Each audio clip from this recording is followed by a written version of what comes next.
Hello everyone, কেমন আছেন সবাই? নতুন আরেকটি ভিডিওতে আপনাদেরকে জানাই স্বাগতম। ভিডিওর টাইটেল দেখে সবাই নিশ্চয়ই একটু অবাক হয়েছেন। আমাদের বাড়ির পাশে একটি জুস ভ্যালি হয়েছে। মাকে অনেক কয়দিন হলে বলছিলাম যে এখানে খেতে যাব, তাই আমি আর মা চলে গিয়েছিলাম ফালুদা খেতে। ফালুদা নেওয়ার পরে আমরা আরও একটি কোল্ড কফি নিয়েছিলাম, আর এখানে আমি আর মা বসে থেকে দুজন খাচ্ছিলাম আর একটু ভিডিও করছিলাম। Falooda up to the mark না হলেও কোল্ড কফিটা কিন্তু আমার বেশ ভালোই লেগেছে। তো কেন বলছিলাম যে ফালুদা খেতে যে জুতা থেকে চণ্ডীপাঠ সবই করলাম, তার কারণ রয়েছে।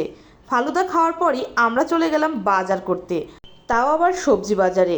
আর আমার ভয়েসটা একটু অন্যরকম লাগতে পারে, আসলে আমি ইন্ডিয়াতে বসে রুমে ভয়েস ওভার দিচ্ছি, এই কারণে এরকম হচ্ছে।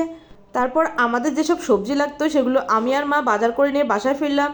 তো বন্ধুরা, আজকের ভিডিওটি এই পর্যন্তই। ভিডিওটি কেমন লাগলো অবশ্যই কমেন্টে জানাবেন, আর ভালো লাগলে লাইক, শেয়ার এবং কমেন্ট করে পাশেই থাকবেন।